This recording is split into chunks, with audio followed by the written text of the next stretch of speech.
Hello everyone! Bem-vindos ao webinar Rubricas Uma Melhoria nas Aprendizagens? Tal como prometido, aqui estamos para partilhar convosco a nossa visão sobre este quebra-cabeças que tem gerado tanta controvérsia nos corredores e salas de trabalho das escolas. O meu nome é Cristina Batista e em nome da equipa #English gostaria de agradecer este tempo que reservaram para refletir connosco. Antes de começarmos, and to break the ice, permitam que partilhe convosco alguns hashtags que mostram as nossas intenções nesta sessão. #DareToShare é para a equipa Dare ter a oportunidade de partilhar algo convosco hoje. Better Together, acreditamos realmente que melhoramos práticas nestes momentos de reflexão partilhada e quem gosta de ser professor não para de tentar melhorar, certo? O que se liga com o terceiro, Always Learning, algo que certamente nos move a todos os que estamos aqui. Lance-vos também Dare. Partilhem no chat algum hashtag que vos diga algo em termos pessoais ou profissionais. E fica uma dica. Esta é uma atividade que funciona muito bem com os nossos alunos, peritos em encontrar os hashtags mais interessantes e criativos para dizerem algo de si. Apresento-vos então o roteiro de hoje. Após um enquadramento inicial, iremos analisar uma rubrica para melhor entendermos aquilo que a sua construção implica e passaremos a seguir a alguma Practice Makes Perfect com exemplos práticos. Por fim, refletiremos acerca da questão que está na base deste webinar. A utilização de rubricas de aprendizagem contribui efetivamente para uma melhoria das aprendizagens dos alunos? Nesta fase inicial, tenho uma questão a colocar. What is your current view about rubrics? Quando se fala em rubricas, what comes to mind? Desafio-vos a escrever algumas das vossas ideias, pode ser?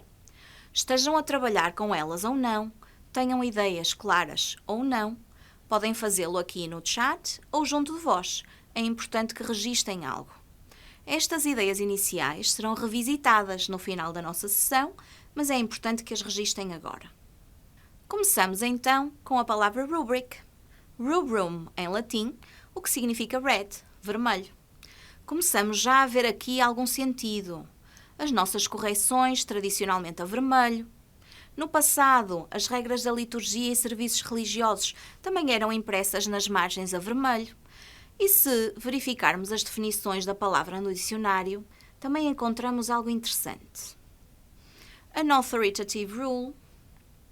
A set of instructions, especially on an exam paper, usually printed in a different style or color. A guide listing specific criteria for grading or scoring academic papers, projects or tests. Esta terceira definição já se aproxima mais do conceito que abordamos hoje em dia, associando-se com frequência a scoring e grading. Mas em sala de aula, mais do que medir ou classificar, vamos procurar estabelecer aqui uma relação mais próxima com outros conceitos, compreender, orientar, refletir. Esta distinção é crucial para entendermos o conceito de rubrica de avaliação versus o conceito de classificação. Avaliamos para as aprendizagens e classificamos as aprendizagens. Daqui recorre o importante caráter formativo das rubricas de avaliação, tão úteis na preparação dos alunos para os momentos de classificação, os sumativos, através de momentos de reflexão, de autorregulação e de feedback e mesmo feed-forward que sejam concretos e com qualidade. Poderão eventualmente estar a pensar, podemos utilizar as rubricas para classificar? Claro que sim. O layout é semelhante, só que em vez de níveis de desempenho descritos qualitativamente, passarão a ser quantitativos. Confusos? Não se preocupem. Voltaremos a esta questão um pouco mais adiante. O que é então uma rubrica de avaliação? De acordo com Susan Brookhart, uma autora americana que se dedicou a este assunto, a rubric is a coherent set of criteria for students' work that includes descriptions of levels of performance quality. Segundo esta autora, performance assessment helps show students that the purpose of their learning is more than just knowing something for a test. E aqui é importante parar e refletir. quantas vezes não dissemos já isto em contexto escolar, dentro e fora das nossas salas de aula? Nós, que escolhemos esta profissão, queremos sem qualquer dúvida fazer aprender mais e melhor, contribuir para o desenvolvimento de aprendizagens de qualidade que surjam como respostas efetivas às necessidades dos alunos. Será este um dos caminhos possíveis para promovermos aprendizagens que sejam de facto significativas? Mais uma questão para vos fazer pensar um pouco. Some food for your thoughts. Voltando então às rubricas, o que devemos ter em conta a quando da sua construção? Elencamos aqui o que nos parece mais relevante. As rubricas devem ser descritivas, devem ter critérios apropriados, implicando a devida adequação ao contexto, manifesta coerência nos níveis de desempenho descritos, adaptáveis a diferentes atividades, por exemplo, oral communication, work habits, written tasks, concept maps, e devem possuir indicadores de aprendizagens efetivas para que, de facto, consigamos cumprir o pressuposto de que they clarify for students the qualities their work should have. Reparem aqui na escolha de palavras clarify e qualities, que remetem para estes aspectos fundamentais. Serem claras para os alunos estas qualidades que se pretendem observar numa dada tarefa. Assim, há aspectos fundamentais a considerar a quando da construção de rubricas: os critérios ou categorias e as descrições dos níveis de desempenho, para que se apoiem as aprendizagens na medida em que descrevem as qualidades que professores e alunos devem procurar observar na tarefa como prova da aprendizagem desejada. Focando-nos nos critérios ou categorias, é essencial que estes sejam apropriados ao que queremos observar e verificar, observáveis, sejamos realistas e pensemos no que conseguimos de facto ver na performance dos nossos alunos. É fácil aqui desviar-nos um pouco. Distintos uns dos outros, para que sejam evidentes e claros para todos aqueles que estão a intervir aqui. Completos, abarcando as diversas vertentes de uma dada skill, por exemplo. E que consigam ser expressos em diferentes níveis de qualidade. Não basta dizer se algo ocorre ou não, mas a qualidade dessa mesma performance do aluno. Deixem-me referir ainda que, quando aplicáveis a diferentes tarefas de uma mesma skill, o que é comum na nossa disciplina, permitem monitorizar a evolução das aprendizagens que são específicas dessa competência ao longo do tempo, o que surge aqui como uma mais-valia para a melhoria das aprendizagens. Relativamente às descrições dos níveis de desempenho, é importante que estas sejam o mais descritivas possível, naturalmente, claras, remover aqui a ambiguidade. Todos os intervenientes devem saber bem ao que se referem. Voltaremos ainda a esta questão mais adiante, uma vez que o que por vezes nos parece tão claro pode não ser assim tão claro para os nossos alunos. Abrangentes, cobrindo os diferentes níveis de qualidade, distintas entre os níveis e evidenciando o paralelismo. Neste ponto, parece-me relevante chamar a atenção para a diferença entre uma rubrica e uma checklist.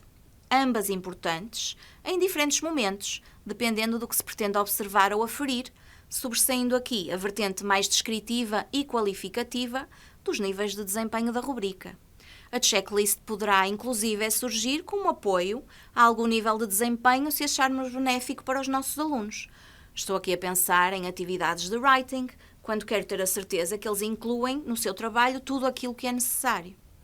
Sabendo nós que avaliar e classificar implicam uma pluralidade de momentos e instrumentos, está de facto nas nossas mãos a escolha daquele que melhor se adapta ao que nós desejamos observar. Não esquecer que este contínuo de qualidade deve representar expectativas realistas, tendo sempre em mente as características dos alunos da turma. Devem ser incluídos os níveis que existem, mesmo que não se desejem observar, porque, por exemplo, são muito baixos. Vamos então passar à análise de uma rubrica. Are you ready? Trouxemos algo um pouco silly, mas que deverá permitir observar estas características de que falamos. Aqui está então uma rubric for laughing. Seems silly, right? Temos aqui os critérios, volume, duration e body movement. E começaremos por selecionar uma designação para cada um dos níveis de desempenho. giggle, laugh, guffaw, chuckle, num contínuo de qualidade e de intensidade que deverá aumentar de 1 para 4. Que vos parece? Do mais fraco para o mais forte. É isso mesmo. Chuckle, level 1, giggle, level 2, laugh, level 3 and guffaw, level 4. Muito bem. Associar uma designação ao nível pode ajudar os alunos a visualizar esse desempenho. Não vos parece? Passemos agora aos descritores. O desafio agora é registar os descritores correspondentes a cada nível de desempenho, considerando os critérios Volume, Duration and Body Involvement. Começaremos por analisar os que respeitam ao volume. Num primeiro nível, laughter is audible to those standing nearby. Num segundo nível, laughter is of a polite medium volume and can be heard by those around. Já num terceiro, laughing is loud, verging on impolite and can be heard by everyone in the room. E num nível mais elevado, laughter is loud enough to call attention to itself and annoy people. Reparem como as palavras sombreadas permitem de forma muito clara diferenciar os níveis dentro desta categoria. Olhemos agora com mais atenção para o critério Duration. Num primeiro nível, laughter is a brief snort or chuckle. Num terceiro, laughter is repeated several times as if the laughter is reimagining what is funny. E quanto aos dois descritores ali ao lado? Conseguem colocá-los no nível adequado? Ora, vejam lá.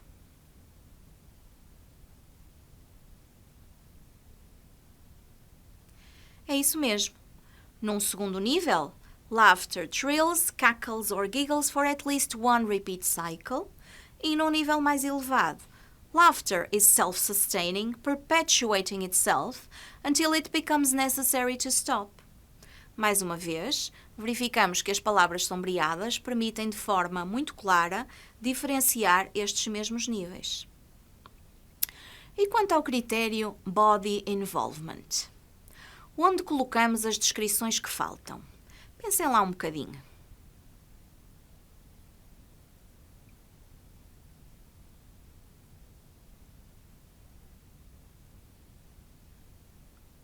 Exatamente.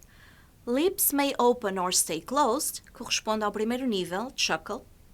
Lips open, face smiles corresponde ao segundo nível, giggle. Cheeks scrunch up, at least one body part besides the face moves, perhaps the shoulders roll or the head is thrown back. Terceiro nível, laugh.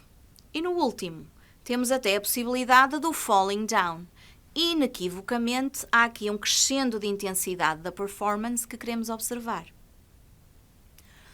Observando agora a rubrica na sua totalidade, será que os critérios e descrições obedecem ao que foi enunciado anteriormente? Estamos perante categorias que abarcam todas as vertentes? E descrições que, sem dúvida, permitem localizar um comportamento observado? Sim, na verdade, parece-nos que sim. Esta seria, sem dúvida, uma rubrica que vai ao encontro do que refere a autora, que já referi anteriormente, Susan Brookhart.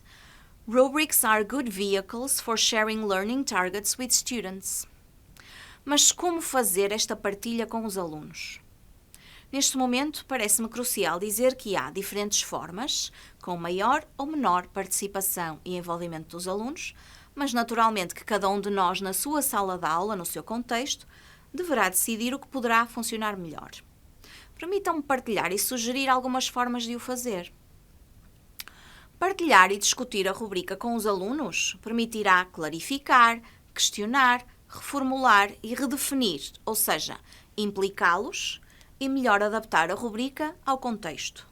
Podemos usar, por exemplo, um Rubric Translator, um conceito que remete para a adaptação pelo aluno para a sua própria linguagem daquilo que desejamos observar.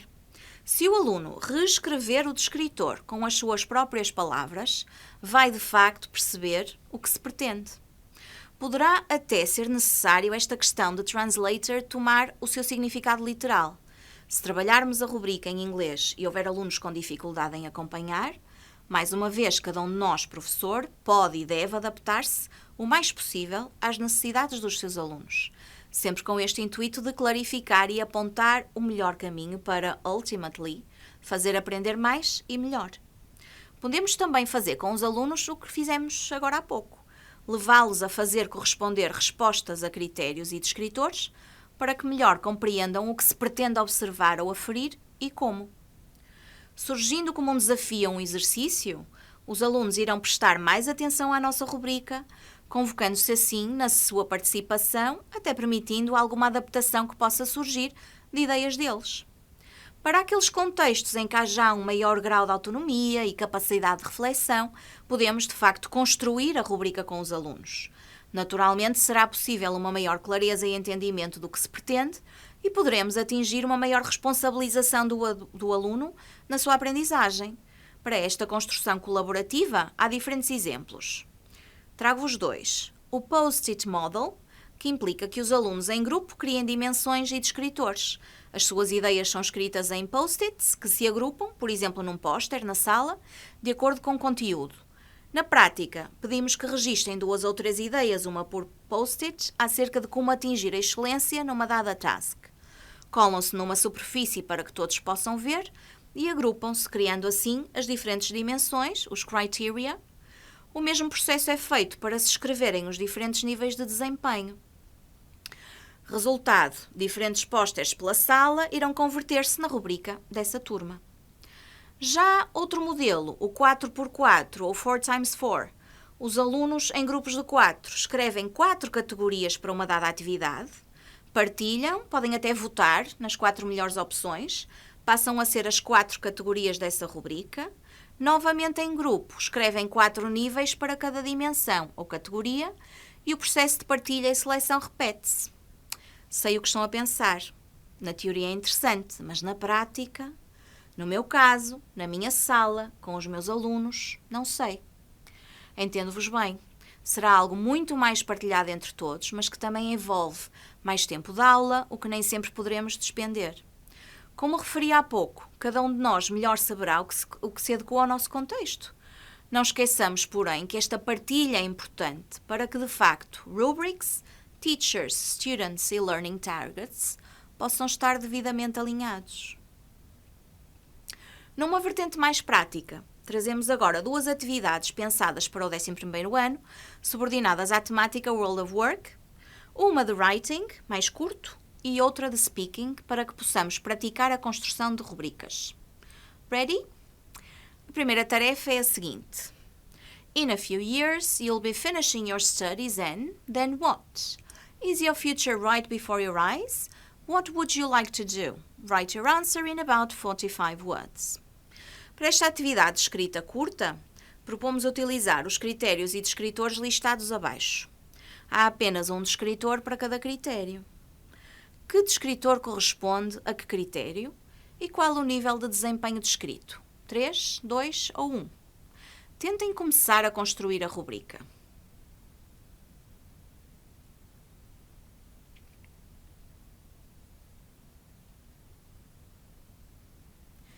Well done! Na nossa rubrica, optamos por descrever os níveis de desempenho como Needs Improvement, Fair e Strong. Poderiam ser outras designações. E utilizamos os critérios Content, Organization, Mechanics and Grammar. E isto porquê? Porque pretendemos construir uma rubrica formativa, daí os níveis de desempenho serem qualitativos. Como fazer para transformar numa rubrica de classificação? Para tal, basta substituir estes níveis por outros quantitativos, expressos numa escala de 1 a 5 ou de 0 a 20. Reparem que no Content, os descritores mostram paralelismo e permitem perceber bem a diferença. Level 3, Strong, Reader is fully informed. Level 2, Fair, Reader is partially informed. Level 1, Needs Improvement, Reader is not informed. O mesmo acontece nos restantes, como podem ver aqui. Organization, Level 3 Strong, Text is well organized and coherent using a wide range of linking words. Level 2 Fair, Text is generally well organized and coherent using a variety of linking words. Level 1 Needs Improvement, Text is poorly organized and may lack coherence, using only some basic linking words. Mechanics and grammar, level 3 strong, errors are occasional, meaning is clear. Level 2 fair, while errors are noticeable, meaning can still be determined. Level 1 needs improvement, errors are frequent and meaning is difficult to determine. Poderíamos ter escolhido outras designações e mesmo outras categorias. Numa dada turma, por exemplo, poderíamos também ter adaptado algum vocabulário de acordo com sugestões de alunos. Se quisesse aferir da qualidade do vocabulário utilizado, por ser algo mais trabalhado em aula anteriormente, poderia surgir aqui outro descritor para vocabulary. O mais importante aqui é vermos como podemos construir ou adaptar o que já existe, e não faltam materiais available everywhere, como bem sabem, para que se consiga observar o que realmente queremos numa dada task, naquele contexto daquela turma. Analisemos agora uma atividade de speaking também relativa ao 11º ano World of Work. You applied for a job at a multinational company and you are going to be interviewed online. They are particularly interested in knowing how you plan to cope with living and working in different countries. In pairs, prepare and role-play the interview. Vamos considerar os prompts fornecidos abaixo e, mais uma vez, tentem organizá-los.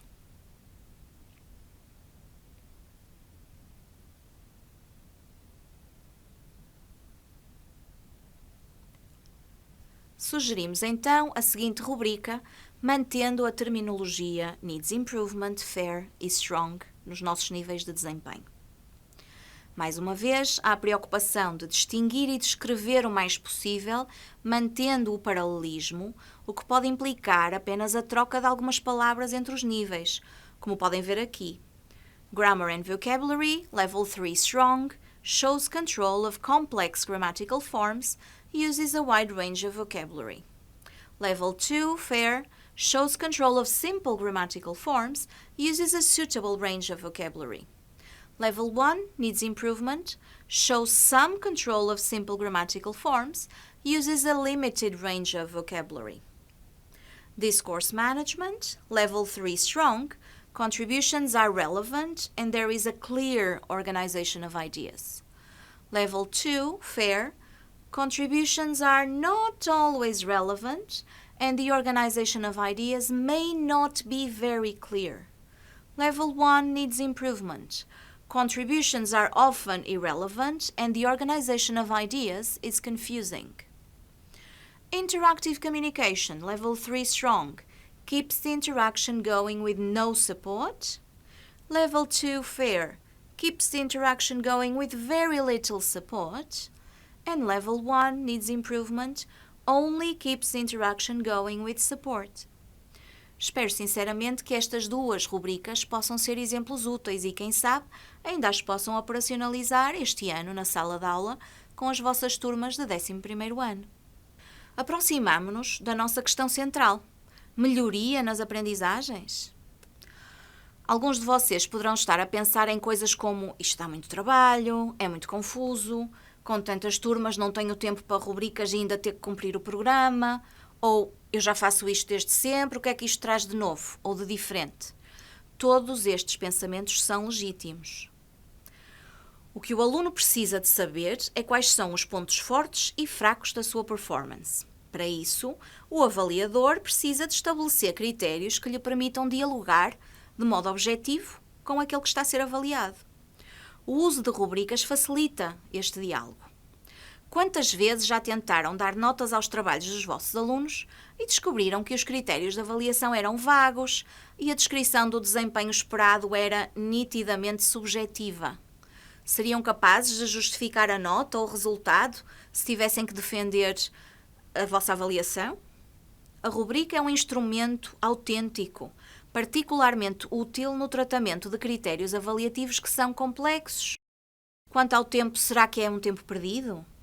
Esta explicitação da rubrica, feita colaborativamente numa fase inicial, permitirá a clareza e o devido acompanhamento por parte dos nossos alunos ao longo do ano, para além de uma maior responsabilização e autorregulação por parte deles.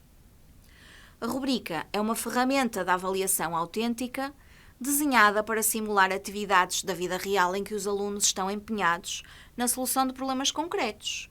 Os próprios alunos envolvem-se no seu processo de avaliação, através de momentos tão ricos de hetero e autoavaliação. Como se familiarizam com a ideia da rubrica, os alunos podem ajudar no processo da sua elaboração e esse envolvimento faz com que eles ganhem poder e responsabilidade pela sua aprendizagem.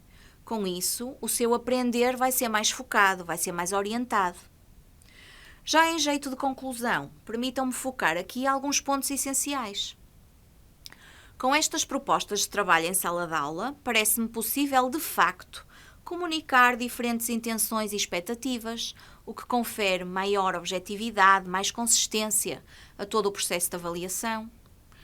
Promover o pensamento crítico, indo ao encontro das 21st Century Skills de que tanto se fala. Desenvolver capacidades de reflexão e autorregulação. O aluno, assim, vai ter benchmarks, com os quais é possível fazer comparações e verificar o seu progresso, e ao mesmo tempo algum scaffolding que o apoia e o faz progredir cada vez mais. Facilitar a comunicação com os outros e a negociação.